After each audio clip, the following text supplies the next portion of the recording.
Hi, welcome to my channel. My name is Christina Keller, and I am a genre-bending literary writer. And this is my very first video for AuthorTube. So, welcome. I hope that we have fun here talking about books and writing, publishing, as well as like the general creative life, and hopefully I'll be an inspiration. So I'm just going to do the newbie AuthorTube tag and answer some questions so that you can get to know me better. And hopefully you will subscribe and we'll have fun here.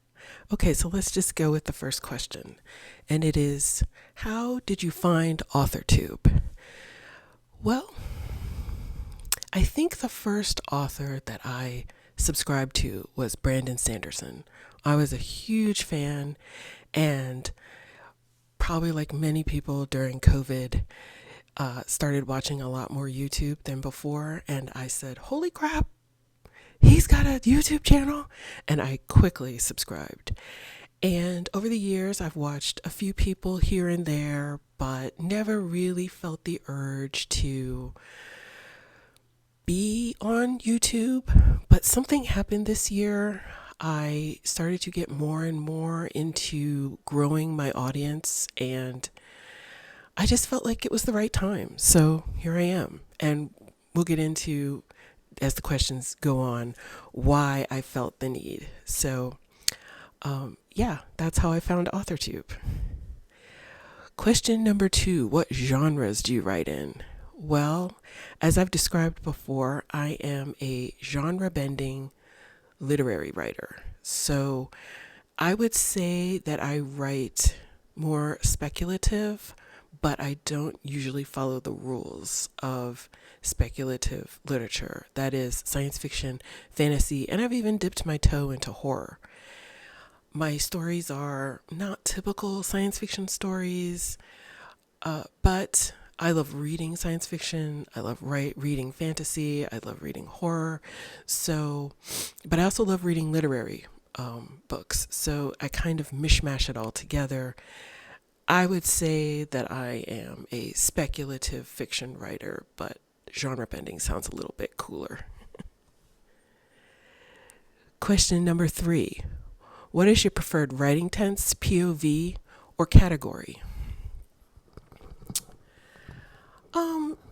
I tend to write third person close, but I've written first person past tense, I've written third person present tense, and I've even dabbled in second person present tense. So I kind of write all over the place, but my preferred is third person close in past tense. Question number 4. Am I a plotter or a pantser or a plantser? Yes. Yes. I have realized I used to think that I was a pantser. However, I realized that I don't start any story until I know the ending. And that is a very plotter thing. So I would say for short stories and shorter, like flash fiction, I probably am more of a pantser. Yet I still know the ending. So I'm going to say that I am a plantser. I tend to know the ending. I tend to write to the ending, but I also save room for anything to happen. So, question number 5. Am I self-published? Am I traditionally published, or am I yet to be published? Well, currently right now, I am published traditionally and I self-publish. I am indie published. All of the pieces that I've had published are short stories. So I have taken some of those stories that I now have the rights back to, and I have self-published them on Amazon. I am currently working on a novel. Fingers crossed I can finish this novel by the end of the year. That is the plan. I have attempted novels before, and actually maybe 20 years ago, I wrote a novel, but it went nowhere. So all of the items that I have had published are short stories. Oh, I also had a couple of essays published a long time ago. But yeah, I'm both. I'm a hybrid writer. Question number 6. Where are you represented, or where do you hope to be represented? Well, I've never been represented by a literary agency, and I do have some dream agencies, but I'm not going to say. All I will say is that I hope that whoever represents me, we will have a great relationship, no matter who that is. I feel like if I say my dream agency and I end up finding a wonderful literary agent that is not at that agency, they'll come across this video and maybe think they're second best. So we can't have that. No. I just want someone who is the best fit for me. That's all. And I think that's what we all want. So, question number 7. What videos can we expect to find on my channel? Well, as I said before in the introduction, I hope this channel is geared towards publishing, writing, creativity, and inspiration. And those are the kind of videos I'm probably going to lean into. I also feel like I'm a unique writer because I'm older.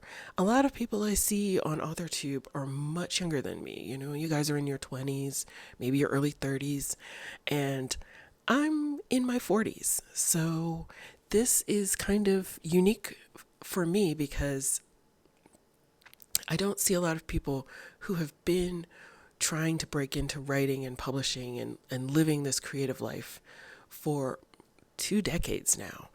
And really over 2 decades.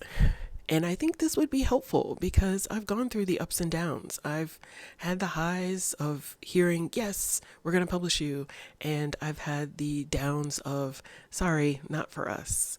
And as I said before, I did write a novel in my 20s, and y'all, it crashed and burned. I did not get representation then. So I hope that videos on my channel are inspirational for those of you who are younger and having a hard time finding success. You know, you can see me and go, oh, you know, eventually some good stuff's going to happen.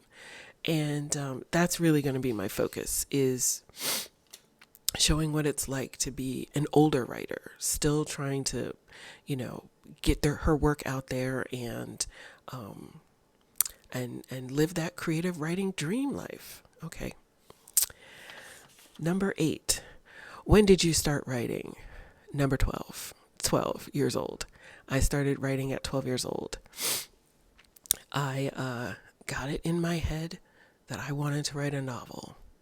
So I attempted one at 12, and I got to chapter 3 and then quit. But that's when I started. Question number 9.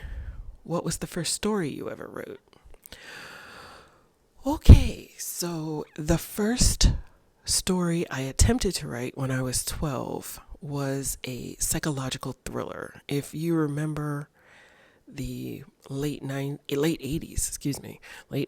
early 90s, a lot of thrillers were really popular. That was things like The Hand That Rocks the Cradle, and trying to think of some other ones. That's the one that pops into my Fatal Attraction, you know, that kind of thing. So I wrote a story, attempted to write a thriller, and the title was, get ready for it, There Was a Man in Need. That was the title, and it was so cheesy. Oh my God.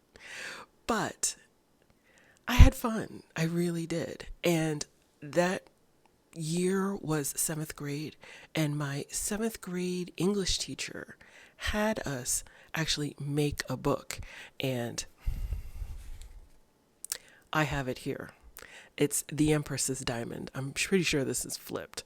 So yes, this little book I made in 7th grade, and y'all better subscribe. I dug this out of my storage for this video. You know, I went all out. But I did this, and as you can see on the back, this fabric was a skirt that I did not like, and I needed to make a book binding. So I cut up a skirt and glued it to some pieces of cardboard and typed up the inside. This is not a thriller though. See, here's the inside. This is an action adventure book, story, whatever you want to call it. I had just probably watched Indiana Jones and The Last Crusade with Sean Connery, that one. And I just loved that ending where he's doing all those trials. And I decided that I was going to write an action adventure book where my main character is like going through some trials. I don't remember what the grade it is. It's not written on the book, but I'm pretty sure I probably got an A because I loved English class. And that was really fun. And I can't believe I've held on to it all these years, but that's my first completed story. So there you go. Does anybody else do that? No, I have not seen that anywhere else. So for that alone, again, you should subscribe. Question number 10, what authors inspire me the most? Well, as I've said, I am a genre-bending literary writer. So I tend to gravitate towards people who do the same thing. Now, this book, Conjunctions 39, came out in 2002, and it was really sort of an announcement of the type of writers that I wanted to be. So people like Kelly Link are in here, Neil Gaiman's in here, Jeff Vandermeer's in here. In fact, pretty much a lot of writers that are now considered revolutionary or inventive are in this book. And I read it. I was 25 again when this came out. I was feeling my way through how my own voice, my own development as a writer in her 20s. And I bought that book so quick because people had told me, your writing is very magical realism. And I had never heard of that before. So, of course, I read like Gabriel Garcia Marquez and Borges. But I did not have a lot of other experience. So when I delved deeper into it, I started to see the writers who were doing the kind of work that I really wanted to do. I also picked up this book a few years later, Feeling Very Strange, another collection of genre-bending writers. And this book I have talked about on my blog multiple times. I absolutely adore this book. I read at least one story from this book over and over again every year. And I just heard my heater about to click on, so I'm going to keep going, but I might pause it when it comes back on. Great, crazy timing. Anyway, Amy Bender, another writer that I absolutely love. This is one of my favorite books, Invisible Sign of My Own. Of course, we cannot forget the queen of Black science fiction, Octavia Butler. Absolutely love her. And my mom was like, oh, I have Octavia Butler. If you want Octavia Butler, I got some stuff. And she gave me pretty much every book. I was also very lucky to meet her once in 2004, and that was a couple years before she passed. So definitely love me some Octavia Butler. And of course, the queen herself, Margaret Atwood, also another writer that I really adore. And my heater just kicked on, so hold please. Question number 11. Do you schedule writing sessions, or do you write when you find the time? I usually schedule my writing times. I have a regular 9-to-5 job, and I work remotely, so I don't have to commute, which is nice. And I normally either schedule them in the morning before I have to go to work, or around like 7 to 8, sometimes 9 p.m. It all depends on what I'm working on and how I'm feeling around that time. Lately, I've been getting more work done in the evening, probably because it's getting colder and I like to sleep in because I don't like to get up when it's cold. But in the spring, summer, I am good for getting up at like 5 a.m. and doing a good hour to 2 hours of work before I have to start work around 8:15, 8:30. So right now, I pretty much schedule at least an hour a day. I try to, and on the weekends, I'm planning on doing things like this, the business of writing, which is Instagram posts and doing things like videos and submissions and research and all of those things is what I tend to do on the weekends. Question number 12. Do you type or handwrite or a blend? Where do you write? So right now, and I've probably been doing this for a really long time, is I handwrite my first draft. My zero draft, first draft, whatever you want to call it, is handwritten. Even my novels, I handwrite them. And then I transcribe on the weekends so I don't get a huge amount of paper that I have to transcribe. But as I transcribe it, I will make changes. And so I'm like revising as I'm transcribing. And quite frankly, that works for me. I work a job where it requires me to be on the computer for like 8 hours a day. Trust me, after a few years of that, I just have no desire to turn on a computer after I have had dinner and relaxed. I can't stare at a computer any longer. So I found that because I handwrite, I am more inclined to stick to a schedule because I don't have to keep staring at a computer. I can have sort of that downtime in the evening, not staring at a screen. And instead, I turn on my creative brain and I start writing my stories. So I kind of do both. I handwrite and then I transcribe into the computer. And that has been working for me for quite a number of years. And, if you've never tried it, I would try it, especially if you get a lot of screen fatigue like I do. And question number 13, the last question. What are you most looking forward to now that you are a part of AuthorTube? Well, I'm looking forward to meeting all of you, aspiring writers who are already established and getting your books out. I am really impressed by so many people on AuthorTube that are dedicated to writing.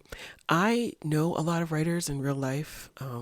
I live in the Washington, D.C. area, which is a big literary community. I also went to grad school here for writing. And so I have my own critique group, and none of these people are on YouTube. They're probably all going to be watching me.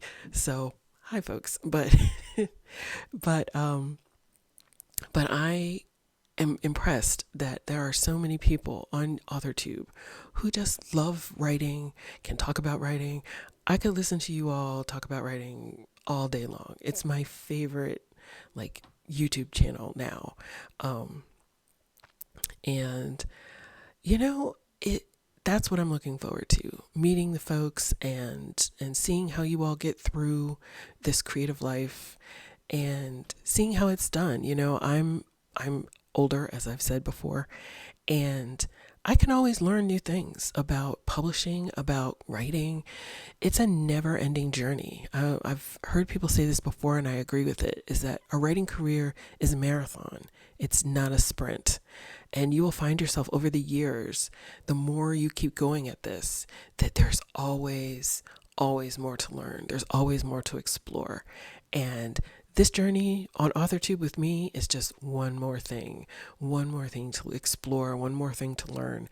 I'm going to have to learn video editing, and that's a new skill for me, and I'm excited. So thank you so much for watching. I appreciate you staying till the end, and look forward to more videos by me. And